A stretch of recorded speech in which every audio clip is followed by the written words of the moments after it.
안녕하세요. 저는 서울에 살고 있는 40대 여자입니다. 저는 이혼한 지 꽤 시간이 흘러 결혼 생활에 대해 잠시 잊고 지냈는데요. 얼마 전 지난 사연들을 들어보다 저와 비슷한 이야기가 있어 문득 저의 그 시절이 떠올라 이렇게 사연을 보내게 되었습니다. 너무 오랜만에 꺼낸 이야기라 조금 정신없을 수도 있겠지만 최선을 다해 적어볼 테니 다들 많은 양해 부탁드립니다. 저와 남편은 결혼을 한 지 5년 차 된 부부였어요. 남편에겐 1살 차이 나는 형이 있었는데 저희가 결혼할 당시에는 미혼이었던 시숙이 독립하여 따로 살고 있었죠. 하지만 저희가 결혼식을 올리고 난 후 1년 뒤 결혼을 하게 된 시숙은 시댁에 들어가서 살더라고요. 시숙이 집을 마련할 능력이 안 되는 것도 아니었고 오히려 사업이 잘 되는 편이라고 들었는데 독립한 사람이 합가를 한다고 하니 의아할 수밖에 없는 상황이었어요. 심지어 형님 집안 역시 부유한 편이라고 들었던 터라 여러모로 갑작스러운 합가는 의아할 수밖에 없는 상황이었습니다. 그러던 어느 날 남편이 씩씩거리며 그 의아한 상황이 일어나게 된 이유를 설명해 주더라고요. 진짜 장남이면 다야? 짜증나 진짜. 왜 무슨 일인데? 아주버님이랑 다퉜어? 내가 형이랑 싸움이나 되겠어? 엄마가 형만 감싸고 도는데? 우리 엄마는 진짜 왜 그러는 줄 모르겠어. 요즘 세상이 어떤 세상인데 그저 장남. 혼자 살 때도 나가 살던 형이 결혼까지 했는데 왜 합가했다는 줄 알아? 엄마가 글쎄 사업자금을 대준다고 했대. 사업자금? 아, 그래서 합가하신 거야? 그래. 사업자금 주는 조건으로 합가하라고 했대. 형이랑 형수는 신나서 들어간 거고. 이게 말이나 돼? 우리 결혼할 때는 돈이 다 묶여서 땡전 한 푼 안 주시더니 형한테는 얼마나 들지도 모르는 사업자금을 지원해 주신다는 게 말이나 돼? 어디 차남 서러워서 살겠소? 남편은 분하다는 듯 씩씩거렸고 전 비로소 아주버님과 형님이 합가한 이유를 알게 되었죠. 사실 이 이야기를 듣는데 섭섭한 마음이 들지 않았던 건 아니었어요. 그저 그뿐 다른 생각은 맹세코 하지 않았어요. 시모가 가진 돈으로 시모 마음대로 쓰겠다는데 제가 뭘 어떻게 하겠어요? 그저 그런가 보다 하고 넘기는 수밖에요. 하지만 정작 남편은 그렇지 않은가 보더라고요. 씩씩거리며 섭섭한 마음을 표현하는 것을 넘어 저에게 효도를 강요하기 시작했으니까요. 아마 저와 남편이 시모에게 더 잘하면 본인에게도 콩고물이 떨어질 거라 생각하는 듯 했습니다. 여보, 이번 주 주말에 약속 없지? 없긴 한데 왜? 왜긴 왜야. 우리 집에 가야 할 거 아니야. 가서 엄마 비위도 좀 맞추고 반찬도 좀 해주고 오자. 왜? 어머님 나한테 뭐 섭섭한 거 있으시대? 아니, 그냥 좀 잘 보이자 이거지. 갑자기 왜? 어머님한테 밉보인 것도 아니고 어머님 나 예뻐하셔. 그 정도 예쁨으로 되겠어? 형수는 지금 그 집에서 실시간으로 쉬지 않고 엄마한테 아부떨고 있을 텐데? 당신은 뭘 몰라도 한참 모른다니까. 우리 엄마가 아빠한테 받은 유산이 얼마인 줄은 알아? 그 많은 재산 다 형한테 넘어가게 둘 거냐고. 우리도 부지런히 잘 보여서 조금이라도 받아와야 할 거 아니야. 이 무슨 뜬금없는 소리인가 싶더군요. 시모를 몰라도 한참 모른다는 생각이 들기도 했고요. 저희 시모는요, 앞서 남편이 말했듯이 저희가 결혼할 때도 땡전 한 푼 보태주지 않은 분입니다. 그래서 대출금 갚아나갈 제가 안쓰러웠던 부모님이 현재 저희가 사는 집을 해주셨고요. 그런 시모가 아무리 합가를 조건으로 내세웠다고 한들 시숙에게 사업자금을 내준 이유가 뭐겠어요? 차남보단 장남, 시숙에게 뭐가 됐든 더 크게 물려주시겠다는 뜻 아니겠어요? 제 눈엔 훤히 보이는 시모의 의중이 남편의 눈엔 보이지 않는 듯했고 저를 끌고 끝까지 시댁으로 데리고 가더군요. 제발 부탁이라는 말까지 하면서요. 저는 남편이 부탁이라고까지 하니 남편의 뜻에 따라주기로 했어요. 남편의 뜻대로 반찬도 만들고 시모에겐 늘 그렇듯 싹싹하게 굴고요. 남편 역시 저 못지않게 시모에게 잘하려고 했고 그렇게 몇 년 동안을 저에게 효도를 강요했어요. 그 시간 동안 제가 시모에게 잘한 건 재산 때문은 아니었어요. 남편의 부탁 때문도 있었지만 그때까진 그저 시모와 사이가 나빠 스트레스를 받는 것보단 사이가 좋은 편이 더 나을 거라 생각했고 남편의 부모님이기에 며느리로서 해야 할 도리를 다하고 싶었던 거죠.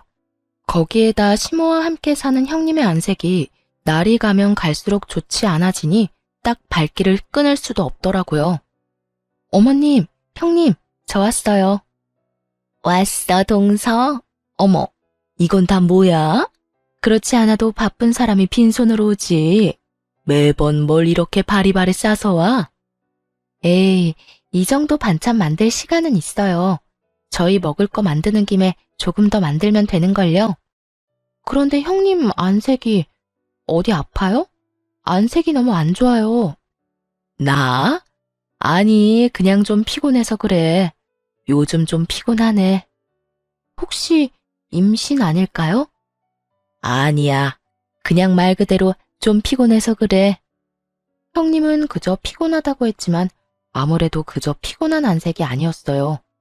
하지만 그렇다고 해서 계속 캐물을 수도 없는 노릇이었죠.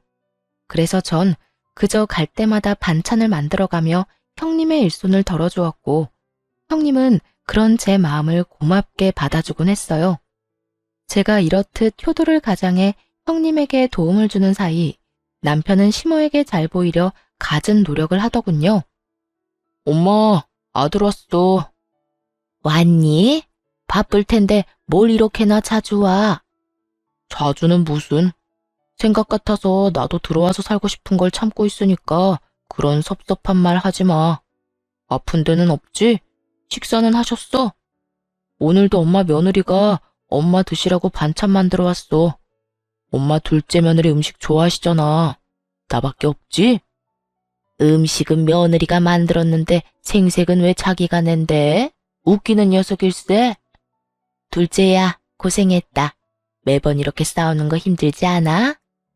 네, 괜찮아요. 저희 거 하는 김에 더 하면 되는 거예요. 형님은 어머님까지 모시고 사는데 저는 이런 거라도 해야죠. 맛있게 드셔주시니 그저 감사하답니다. 모시고 살기는 무슨, 내가 모시고 사는 거지. 내 집에서 내 돈 쓰면서 편하게 사는데. 이런 분위기로 만들려고 한 말은 아니었는데 순식간에 찬물 엎은 분위기가 되어버리니 어찌해야 할 바를 모르겠더라고요. 제가 아무런 대답도 하지 못하고 미안한 마음에 형님 눈치를 살피는데 형님이 저를 보며 괜찮다는 입모양을 해주며 미소를 지어주더라고요. 남편 역시 갑자기 싸해진 분위기를 살피다 시모의 기분을 풀어주려 애썼고요. 에이, 우리 엄마 또 이런다. 우리 엄마 시장하시구나. 얼른 식사합시다. 나자, 둘째 며느리가 만든 비장의 반찬 장조림도 있다고요. 얼른 식사들 합시다. 이 녀석이 하여튼 누가 막내 아니랄까봐 애교만 많아서는 내가 우리 둘째 때문에 웃고 산다. 웃고 살아. 당연하지. 둘째 아들이 최고지. 그래, 최고다. 시모는 결국 남편의 애교에 웃어 보였고 그제야 전 안도의 한숨을 내쉴 수 있었습니다. 그날 이후 전 형님의 안색이 나쁠 수밖에 없었던 이유를 알 것만 같았고 전보다 더 자주 시댁을 오가며 반찬을 가져다 주었어요. 아마 모르긴 몰라도 시모의 시집살이로 형님이 고된 것 같은데 먹거리 걱정이라도 덜어주고 싶었던 것이었죠. 제가 이렇게 하는 만큼 남편 역시 노력하고 있었지만 시모는 여전히 남편에게 최고라는 말만 할 뿐 남편이 바라는 그 어떤 것도 주지 않고 있었죠. 그렇게 시모가 가지고 있던 건물은 하나 둘 처분해 시숙의 사업자금으로 들어가고 있었고 남편은 점점 초조해하더군요. 이번에 또 건물 내놨다고 하던데 이제 진짜 얼마 안 남았어. 형은 도대체 뭔 사업을 어떻게 하길래 돈이 그렇게나 드는 걸까? 난들 알겠어? 나도 사업의 사자도 모르는 사람인데? 그냥 뭐 사업 확장하거나 새로운 아이템 개발 중이거나 그렇겠지. 원래 사업하면 돈 많이 든다고들 하잖아. 남 이야기해? 당신이 왜 그렇게 태연해? 난 하루하루가 피가 마른다고. 이제 정말 며칠 안 남았는데 저러다 형한테 다 주면 어떡해. 어떻게 하긴 어쩔 수 없는 거지. 그러지 말고 당신도 이제 마음 내려놔. 주시면 감사하게 받고 아니면 어쩔 수 없는 거지. 당신이 그렇게 애타게 빈다고 해결될 문제가 아니잖아. 나도 알아, 안다고. 그래도 욕심이 나는 걸 어떻게 해? 아쉬운 마음이 드는 걸 어떻게 하냐고. 당신은 정말 욕심 안 나? 안 아쉬워? 나도 사람인데 욕심 나고 아쉽기도 하지. 그 건물 한 채면 이렇게 힘들게 회사 생활 안 해도 될 텐데 싶은 순간도 있고. 그런데 어쩔 수 없는 일이잖아. 내가 노력한다고 한들 안 되는 일인 걸 어쩌겠어? 확실하지도 않은 일에 헛된 희망 품으면서 괜한 시간 낭비하고 싶지 않아. 그러니까 당신도 조금만 내려놔. 그래야 당신도 스트레스 덜 받지. 남편은 입을 삐죽이며 알겠다고는 했지만 전혀 조금도 안 사람 같지 않았어요. 그 뒤로도 여전히 시모를 떠보기도 하고 부동산을 돌아다니며 매물들을 확인하는 것 같았거든요. 이런 남편의 모습이 한심한 적도 많았지만 남편의 마음을 전혀 이해하지 못하는 것도 아니었기에 그저 지켜만 봤습니다. 저는 당사자가 아니라서 그러려니가 될 수 있지만 당사자인 남편의 입장에선 같은 자식인데 오로지 시숙에게만 그 많은 재산이 들어가니 시샘 날만하다는 생각도 있었으니까요. 하지만 마지막 건물이 남았을 때 남편은 애가 탈 대로 탄 것인지 저에게 화를 내며 선을 넘기 시작하더군요. 당신은 도대체 엄마한테 어떻게 하고 있는 거야? 잘하고 있는 건 맞아? 남편의 신경질적인 목소리에 저 역시 그간 참아왔던 화가 터져버렸고 목소리가 절로 날이 선 채로 흘러나왔어요. 보면 몰라? 나 정도면 며느리 중에서도 잘하는 편이야. 자주 전화해서 안부 인사도 하고 음식 맛있게 되면 가져다 드리기도 하고 말이야. 이 정도면 됐지 뭘 얼마나 더 하란 말이야. 더 해, 더 하라고. 엄마 입안에 혀처럼 굴란 말이야. 건물 이제 한 채 남은 거 알지? 당신이 그 정도는 해야 그 건물 나한테 줄 거 아니야. 그 건물 받으면 나 혼자 좋은 줄 알아? 당신한테도 좋은 일이라고. 이쯤 되니 남편의 정신 상태가 궁금했어요. 재산 바라고 부모에게 잘하는 게 그게 효도가 되나요? 그리고 사지 멀쩡한 사람이 오로지 시모 재산만 바라고 자기 일엔 최선을 다하지도 않는 것도 이해가 되지 않았고요.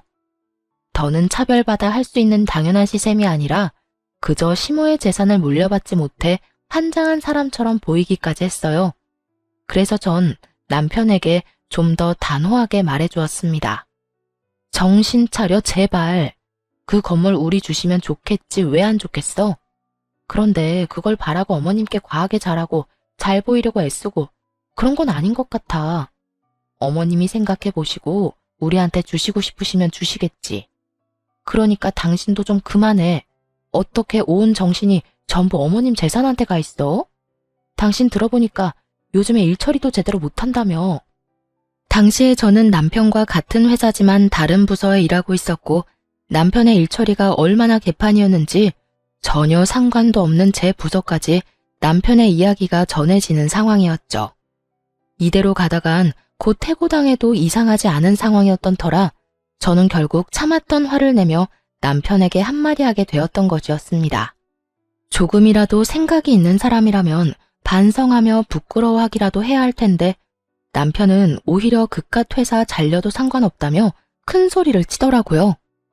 그깟 회사 잘려도 상관없다고. 내가 평생 일해도 그 건물 살 수 있을 것 같아? 차라리 회사 그만둘까 봐. 그만두고 엄마 비서나 할까? 이 무슨 말도 안 되는 소리인지 모르겠더라고요. 아니, 도대체 가정주부인 시모에게 비서가 왜 필요한가요? 저는 도무지 이해가 되지 않았고 더 이해되지 않는 건 이 모든 말이 남편의 진심이라는 것이었어요. 정신 나간 말을 하는 남편의 눈이 기대감에 차 반짝이고 있었거든요. 전 그런 남편에게 고함을 빽 질러버렸어요. 당신 정말 미쳤어? 정신 좀 차려 제발.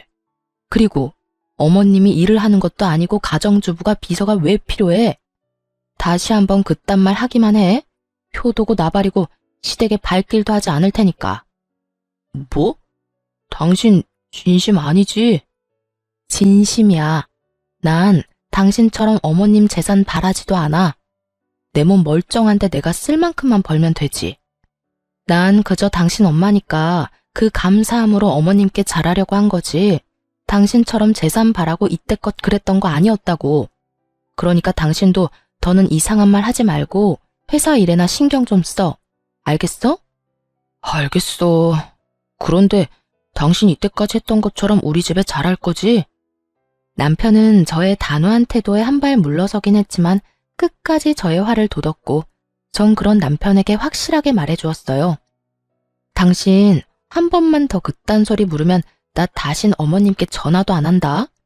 그리고 어머님 재산 이야기도 다신 꺼내지 마.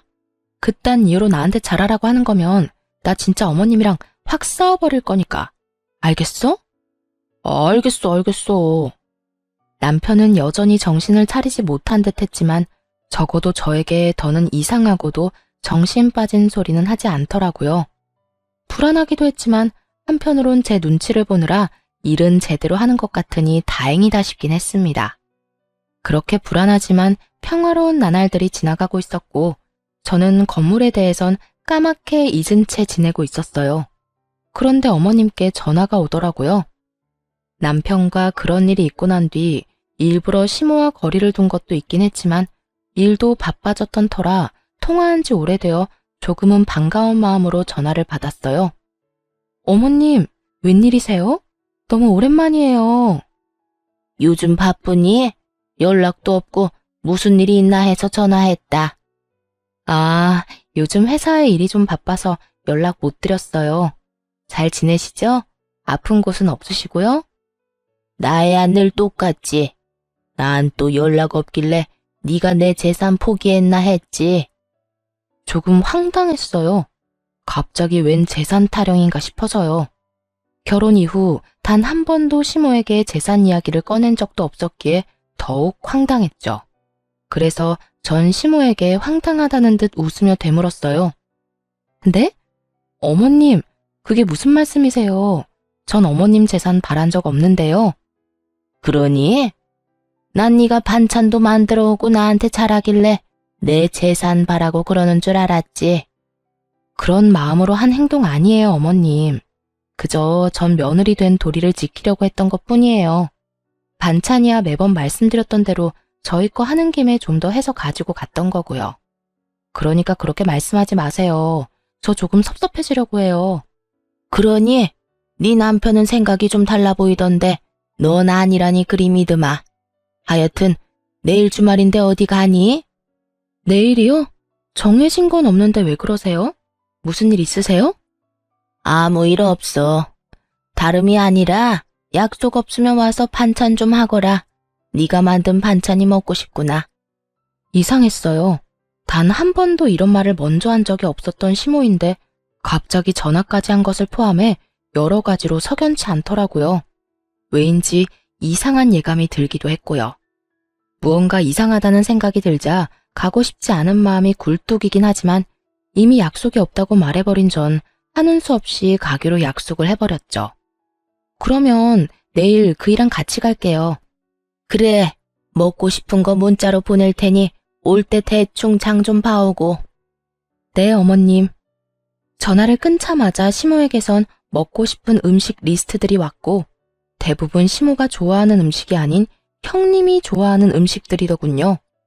더욱 싸한 기분이 들었지만 일단 전 남편과 함께 장을 봐 시댁으로 가게 되었습니다. 길게 생각해봤자 답은 없고 일단 가서 어떤 일이 일어나고 있는지 제 눈으로 확인하는 것이 빠르다는 생각에서였죠. 그렇게 전 온 신경이 곤두서 있는데 이러한 제 생각은 전혀 모르는 남편은 그저 제가 장까지 봐서 오랜만에 시댁에 간다는 사실에 한껏 신이 났더라고요. 여보, 무슨 바람이 불어서 우리 집에 가자고 했어? 이렇게 장까지 봐서 말이야. 어머님이 좀 오라고 전화 왔더라고. 나는 마음이 심란한데 당신은 그저 신나? 나는 신나지. 그동안 당신이랑 우리 집 가고 싶었는데 당신이 싫다고 할까봐 말도 못 꺼내고 있었는데 이렇게 당신이 먼저 우리 집에 가자니까 당연히 신나지 않겠어? 그런데 당신은 왜 심란해? 그냥 느낌이 안 좋아. 꼭 무슨 일이 일어날 것만 같은 기분이야. 일어날 일이 뭐가 있어. 그냥 엄마가 당신 음식 먹고 싶은가 보지. 아, 당신은 참 좋겠다. 그렇게 온 세상이 간단하고 밝기만 해서. 부럽다, 부러워. 남편은 저의 비꼬는 말에도 그저 신나서 이리저리 방방 뛰어댔고, 전 그런 남편을 끌고 시댁으로 향했어요. 시댁에 도착하니 집골이 말 그대로 엉망진창이더라고요. 늘 모델하우스처럼 깨끗한 상태를 유지하는 집이었는데 바닥엔 머리카락이 굴러다니고 설거지는 산처럼 쌓여있는데도 욕실엔 마땅한 수건 한 장이 없더라고요. 전 깜짝 놀라 섣불리 아무것도 건드리지 못하고 있었고 남편은 시모를 부르더군요. 남편의 부름에 시모는 눈을 비비며 안방에서 느긋하게 걸어 나왔고요. 엄마! 엄마! 왔니? 깜빡 잠들었네. 언제 왔니? 막 왔어. 그런데 집골이 왜 이래? 평수는? 남편은 당연스럽게 형님에 관해 물었고 시모는 남편의 말에 대답하기도 싫다는 듯 저를 향해 몸을 돌리며 이렇게 말을 하더군요. 둘째야, 장 봐온 건 주방에 두고 일단 청소부터 좀 하거라. 빨래도 해야 하고 여러 가지도 엉망이야. 집안일 좀 대충 하고 그리고 음식 만들려무나 부탁 좀 하마. 네? 아, 네. 왜 제가 해야 해요? 이딴 말은 나오지도 않았어요. 집안 상태가 심각한 만큼 시모의 표정도 심각했고 전 그저 네라는 대답밖에 나오지 않았어요. 그렇게 전 쌓여있는 집안일들을 하고 음식들을 해냈고 상을 다 차리고 나니 시모가 이렇게 말하더군요. 어머님, 식사하세요. 그래. 다 했니? 고생했다. 그런데 오늘은 이만 집에 가거라. 밥은 다음에 같이 먹자꾸나. 이건 도대체 무슨 경우인가 싶더라고요. 하루 종일 뼈 빠지게 집안일 시키고 음식까지 다 만들어서 상까지 차렸더니 이제 와서 밥도 먹이지 않고 집에 가라뇨.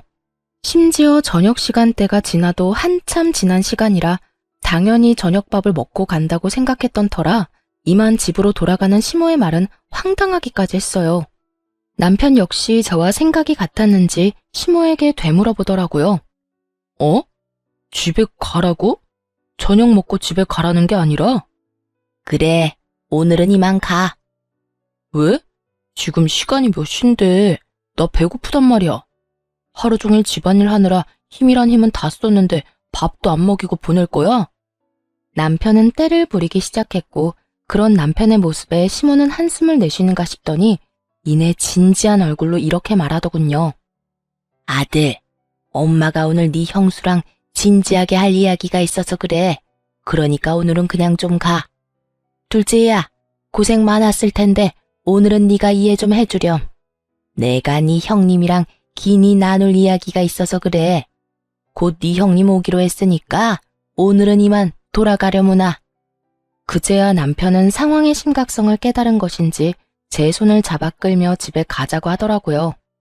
전 그런 남편의 손에 이끌려 집으로 왔고 얼마 지나지 않아 형님에게 전화가 왔습니다. 동서, 오늘 고생 많았지? 아니에요. 그런데 어떻게 하셨어요? 어머님이 저 왔다 갔다고 하시던가요?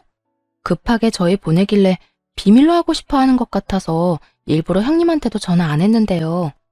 아니, 어머님은 아무 말 안 했지. 어머님 댁에 가보니까 동서가 한 음식이 있길래 그제야 동서가 와서 그 고생을 한 걸 알았어. 고생은 무슨 고생이에요. 하나도 힘 안 들었어요. 그런데 형님, 어머님 댁에 안 계세요? 말씀하시는 거 들어보니 그런 것 같아서요. 오늘 어머님 집 꼴도 그렇고 여러모로 무슨 일이 있긴 있는 것 같은데 어머님도 별말 안 하더라고요. 그게 나 요즘 친정에 있어. 아무래도 이혼할 것 같아. 남편이나 어머님한테는 이미 이혼할 거라고 말 다 했고 동서한테는 말해야지 하다가 이제서야 말하네. 미안해. 갑자기 이혼이라니 무슨 일이 있을 거라 생각은 했지만 이혼은 전혀 생각지도 못한 전개라 이게 무슨 일인가 싶더라고요. 부부 사이 문제니 자세한 내막은 알 수 없었지만 시댁에 갈 때마다 형님과 시숙 사이엔 큰 문제가 있어 보이기는커녕 사이가 너무 좋아 보였으니까요. 네? 이혼이요? 이렇게 갑자기, 왜요? 무슨 일 있으셨어요? 아무래도 난 사업하는 남자랑 안 맞는 것 같아. 어머님도 한몫했고, 동서는 잘 모르는데, 어머님, 이제 얼마 남지도 않은 재산 가지고 얼마나 생색내는 줄 알아? 날 무슨 하녀처럼 부려먹는다니까. 남편이란 놈은 사업에 미쳐서 자기 마누라가 당하든 말든 돈만 나오면 된다고 생각하고 살고, 나도 지쳤어. 전 전혀 몰랐어요. 매번 어머님 댁에 갈 때마다 형님이랑 아주버님이랑 표정 밝으셔서 그런 쪽으론 생각도 못했어요. 가끔 안색 안 좋으신 건 그저 형님 말대로 피곤하신가 보다 했는데 진작 말씀하시지. 그랬으면 저라도 더 자주 가서 좀 도왔을 텐데요. 동서가 이렇게 신경 쓸까봐 그랬지. 동서 성격에 내가 힘들다고 하면 당장이라도 달려와서 이것저것 돕는다 할 게 뻔하니까. 그렇지 않아도 일하는 사람이 나 걱정되어서 자주 오는데 내가 그런 말 하면 아예 그 집에 사는 사람처럼 들락날락 했겠지.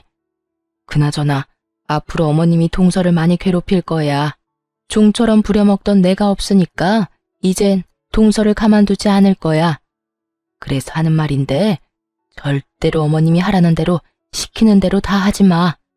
순순히 시키는 대로 다 하면 그래도 되는 사람이라 생각하고 막대할 거니까. 알겠지? 상황이 이렇게 돼서 미안해, 동서.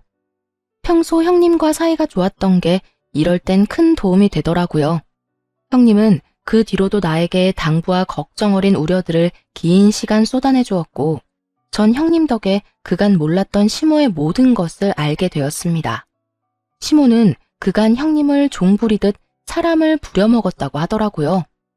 시모는 정말 손가락 하나 까딱하지 않았고 형님이 너무 힘이 들어 인상이라도 찌푸리는 날엔 불호령이 떨어졌다고 했어요.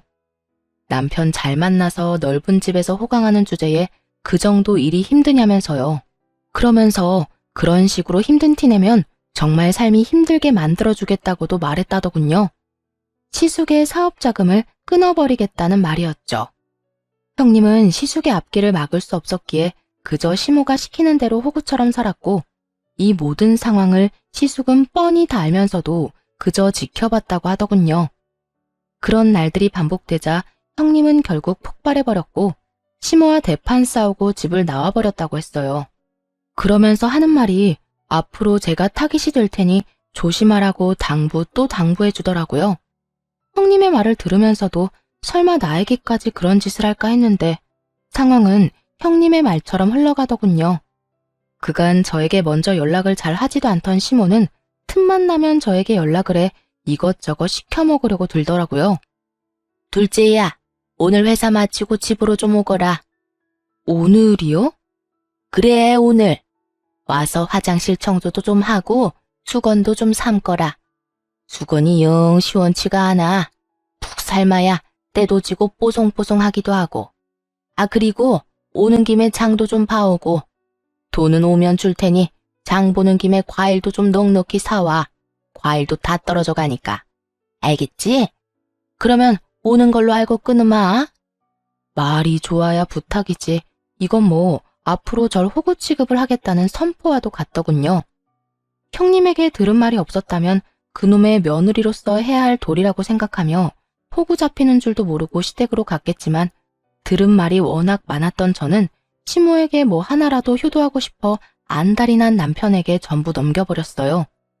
바보 같은 남편놈은 아무것도 모르고 신나서 시댁으로 달려갔고 그럴 때마다 시모는 저에게 연락이 와 형님에게 그랬던 것처럼 재산 타령을 하기 시작했어요.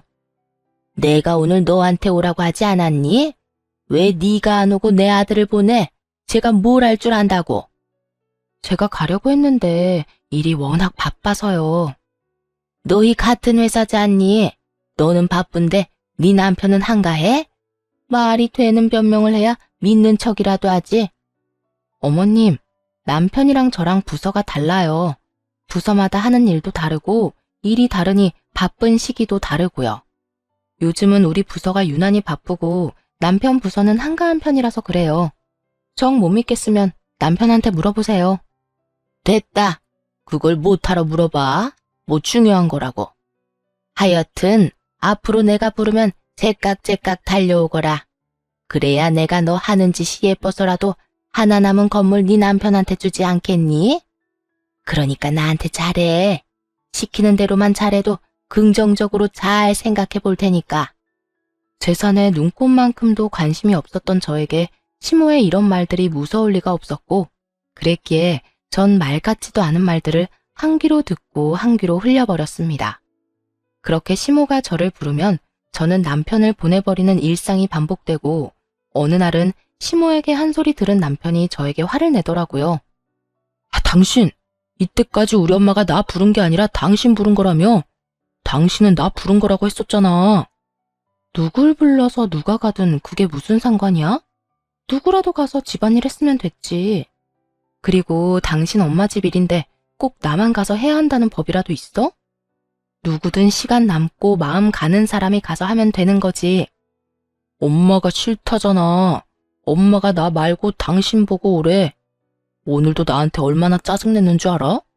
마누라 말이라면 똥도 먹을 놈이라는 말까지 했다고.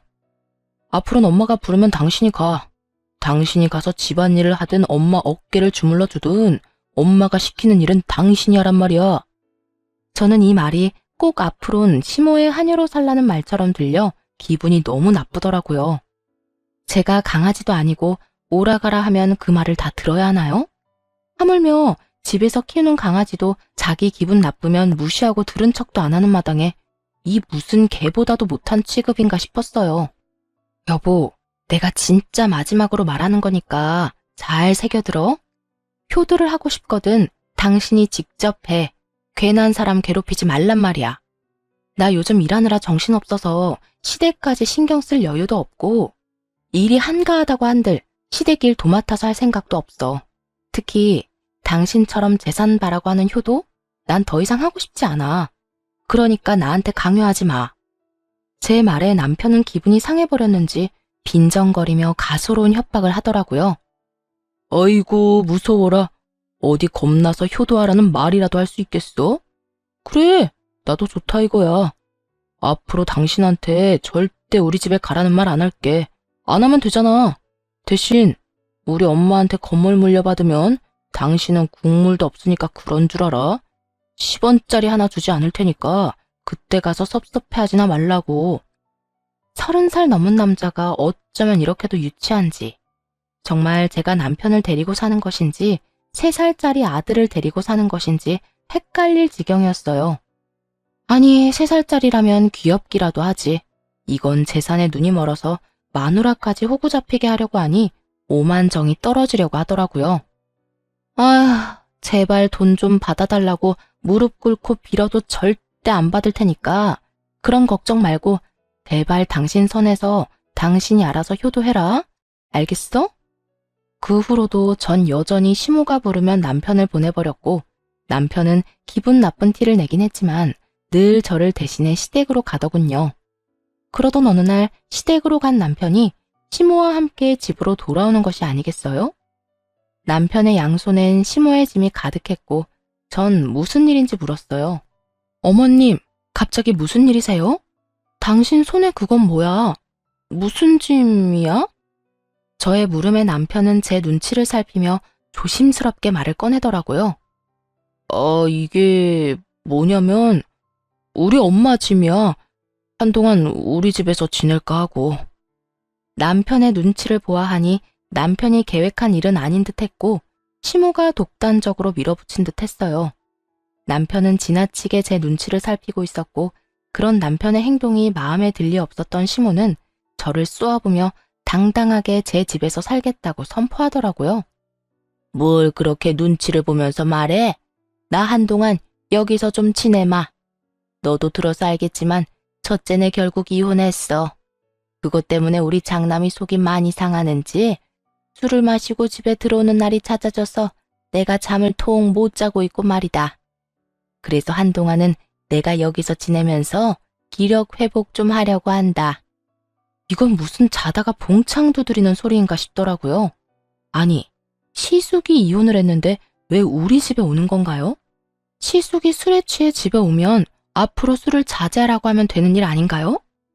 왜 애꿎은 우리 집에 와서 다짜고짜 살겠다고 하는 것인지 이해가 되지 않더라고요. 저에게 상의 한마디도 없이요. 저도 며느리로서의 도리 참 좋아합니다. 그런 저라도 이건 아니라는 생각이 들더라고요. 지금 이 자리에서 이 사태를 허용하고 넘어간다면 그 후에 일어날 일이 불보듯 뻔했으니까요. 아니요, 어머님. 전 싫습니다. 내가 잘못 들은 것 같은데 방금 너 뭐라고 그랬니? 싫다고 그랬니? 네, 싫어요. 저는 어머님이랑 같이 사는 거 생각도 해본 적 없어요. 아니, 100번 생각해 본다 한들 싫어요.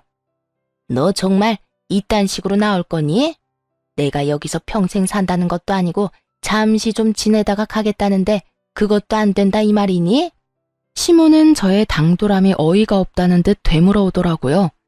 마치 당연히 네가 해야 할 일인데 왜 안 된다고 하는지 이해가 되지 않는다는 투로요. 전 그런 시모의 말투가 더욱 마음에 들지 않았고 제대로 알아듣도록 더욱 강하게 말을 했어요. 네, 싫어요. 어머님은 잠깐이라고 하지만 그 잠깐이 1년이 될지 10년이 될지 누가 알겠어요? 어머님 형님께도 잠깐만 같이 살자고 해놓고선 4년을 부려먹으셨다면서요. 전 죽어도 그렇게는 못 사니까 그런 줄 아시고 돌아가 주세요. 전 단호했고 그런 저의 태도에 남편이 더 놀라 저를 뜯어말리기 시작하더군요. 당신 미쳤어? 엄마한테 지금 그게 무슨 말이야? 말투는 또 그게 뭐고? 얼른 사과드리지 못해? 얼른 싹싹 빌고 엄마가 쓸 빵 청소나 해. 얼른. 싫어. 내가 왜 그래야 하는데? 그리고 당신 잊었나 본데 여기 우리 집에서 해준 내 집이야. 명의도 내 명이라고. 이딴 집 몇 푼이나 한다고 이 유세인지 모르겠네. 그래, 네가 나가라니 내가 나간다마는 이 한 가지는 똑똑히 알아둬라. 내가 이 집에서 한 발이라도 나가는 순간 내 아들도 이 집에서 나가는 거야. 이 말이 무슨 말인 줄 아니? 네가 날 이 집에서 내보내면 내가 너희 이혼시키겠다는 말이야. 그래도 내가 이 집에서 나가길 바라니? 넌 절대 날 이 집에서 내보내지 못해. 라는 시모의 속마음이 들리는 듯 했어요. 착각도 유분수지. 어떻게 저런 착각을 할 수 있는 것인지 참 황당하더라고요. 여기서 시모를 따라 나가 저하고 이혼을 하겠다는 남편이면 저도 그깟 이혼 웃으면서 할 수 있다는 걸 시모는 전혀 모르는 듯 했어요. 남편 역시 마찬가지였고요. 전 아주 큰 착각을 하고 있는 두 사람을 향해 이렇게 말했어요. 네? 그래도 상관없으니 지금 당장 나가주세요. 당신도 마찬가지야. 어머님 말씀대로 내가 어머님 나가라고 해서 나랑 이혼할 생각이면 지금 당장 짐들 다 싸들고 가. 두 번 다신 짐 핑계로 이 집에 들락날락하는 일 없게. 들었지? 아들, 당장 짐 챙겨. 네 마누라가 겁대가리 없이 짓거리는 거 보니까 이참에 버릇을 단단히 고쳐줄 필요가 있겠구나.